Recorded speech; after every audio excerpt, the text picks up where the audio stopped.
In this clip, we're going to see Beezy speaking to Goblin. This is a very interesting topic because they're speaking about THC percentages being faked, and they actually discuss one of Beezy's strains potentially having the percentage boosted up. So this is definitely a credible source. This is someone who has their stuff on the legal market, so they're very aware of all the tricks that comes with that. This is also the guy who claims to be the king of gimmicks. So this is someone who is definitely a very credible source when it comes to the shady tricks that can be played within this game. So one of the things I've seen you talk about on Twitter that's really interesting is some of the rules around THC percentage testing in dispensaries. And in particular, I remember seeing you interact with someone who had talked about how brands inflate their percentage by up to 10%. Correct. On like testing results out here. How common of a thing is that? I would assume pretty common. It's just a known thing. And why are you just allowed to do that? Like, what is the ruling behind that for those who aren't familiar? So I don't know, but I would assume maybe it's the margin of error. I don't know. I don't know. We'd have to look that up. Okay.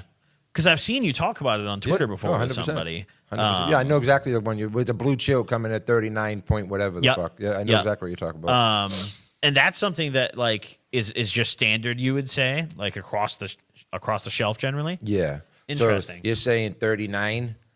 So what, 3.9? So you're saying it's really like 36 or whatever that is, 35 and a half, 36, you know. But yeah, it is pretty standard. I mean, do you think most of the brands, for example, if they're saying it's 39, it's 29.5? No, that's the third. It's only 10%.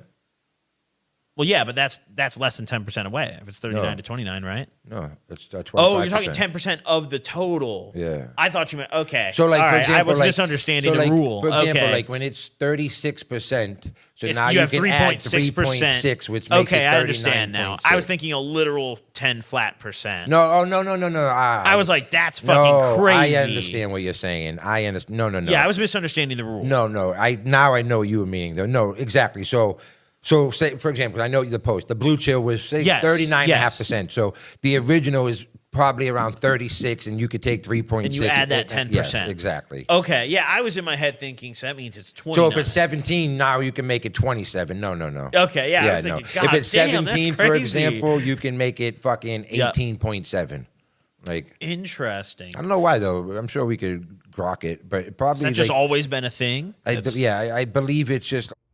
So you see right here, he's talking about how the blue chill was supposedly boosted up at 39, some very high number. I think it was 38, 39. That's nearly impossible for a strain to test at that percentage because we really have to take into consideration what is actually testing for it. The THC is the trichomes, and how much of the plant does the trichomes actually take up? Most situations, not a lot of it. It's not taking up 40% of the plant. It's not taking up 40% of it. So just a crazy thing to base it off of. When you base it off the THC percentage, it's basically the same as like an alcohol percentage.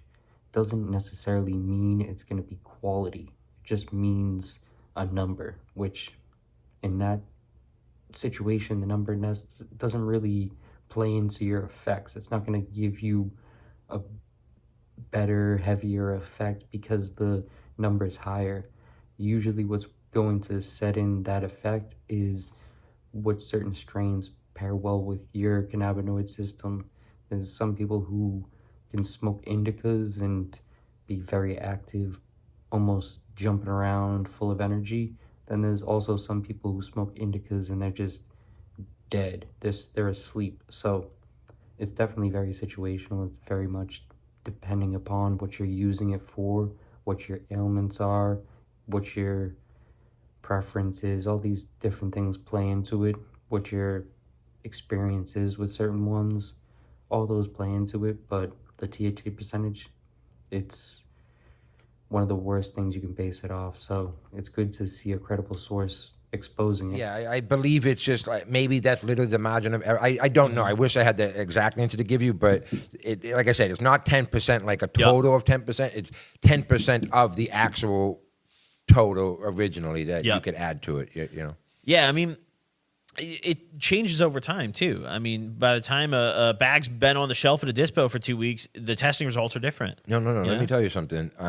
The longer weed cures, the higher the THC is. Yep. I assure you of that. And it's all because of the moisture content. So I'm going to give some pushback because Goblin is not giving any pushback.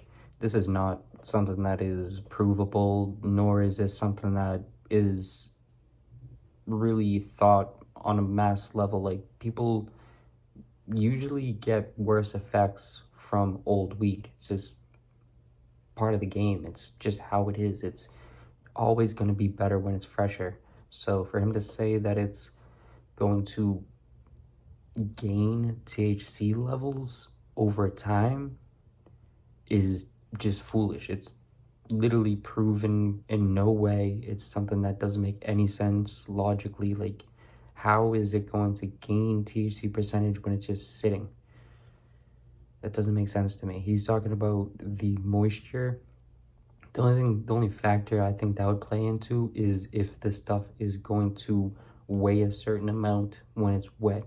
When it's more moist, it's going to weigh more. But the THC percentage, that doesn't change at all. That's not going to be something that's affected. And in the bigger picture, THC eventually turns to CBN. So old weed's no good. It's a proven fact that fresher weed's going to give you the effect that people are actually looking for, versus that CBN effect where people are just lethargic, stupid, and hungry. So this is something that I'm almost surprised he would say, but at the same time, it's a great marketing thing to say. And he is not a grower, he is a salesman. So this is a salesman thing to say for him. Actually tested this theory ourselves, to be honest with you.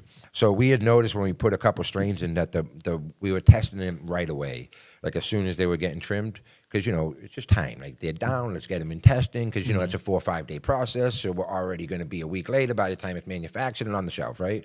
So we're putting them in right away, but they're so fresh, and and they have a lot of moisture in them, and some strains that should be testing higher are just coming in low, and we're not understanding it, because you smoke, but you're getting faded, And then, so the grow, he was saying, Elusive was saying, bro, there's too much moisture in these. We have to wait. You got to wait a week after we trimmed it. Then you put it in testing, because now that 5 days, and now you're at 2 weeks. And, bro, we did it. And you saw the percentages literally go up. Completely changes. Yeah, because the water moisture goes way, way, way down. And that is 100% fucking fact. That's crazy. And he was saying this, bro. He was saying this for 2 months, and we just really weren't listening, because it was like, yeah, but bro, we got to get it in because it's still 7, 8 days by the time it's tested, packaged, on the shelf. It's too long. We've already invested into it. You know how it goes. Investing, you want your return on investment quick. Yeah. But he's 100% right, because there was this fire strain we put on the rec. It's called Oil Spill. It's a gelinade sangria, and it is so fucking fire. It's that high that you don't talk for 5 minutes after you smoke it. Everybody just goes quiet. Bro, I love that kind of shit. 17.8% on rec. It's still on the shelves just because of the THC. And when I'm not lying it, if you're watching this, go buy it. And if you don't like it, DM me. I'll pay it off you, because I know how fire this weed is. They're gonna like it. But and that's when he started saying we're testing it too quick. We're testing, but it took us a month and a half, 2 months to actually listen to him. But he was right the whole time. So you can hear from the horse's mouth, THC percentages don't matter at all.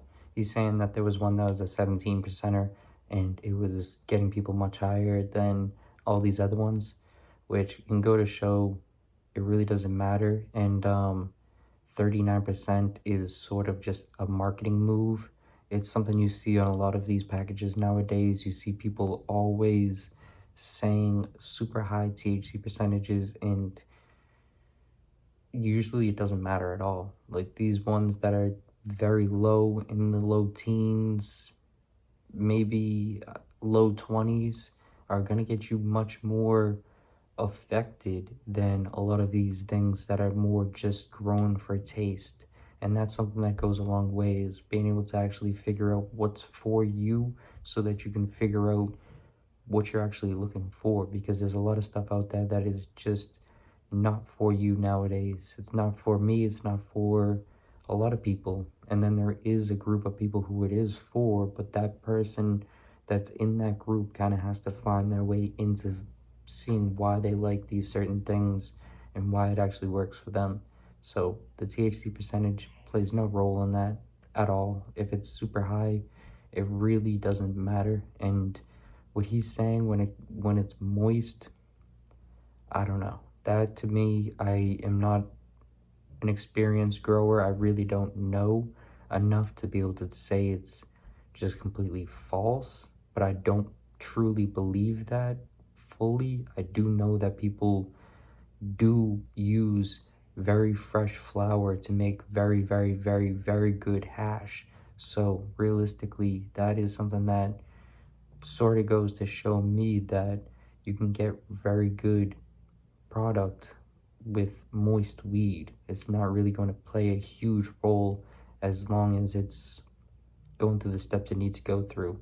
It doesn't really matter about the THC percentage. It doesn't matter about any percentage. It just really matters about how much love and care it actually got. And that's something that you don't see from a lot of these things that are supposedly testing high, because a lot of the stuff that seems to be testing high is just very much shit thrown at the fan and seeing what sticks.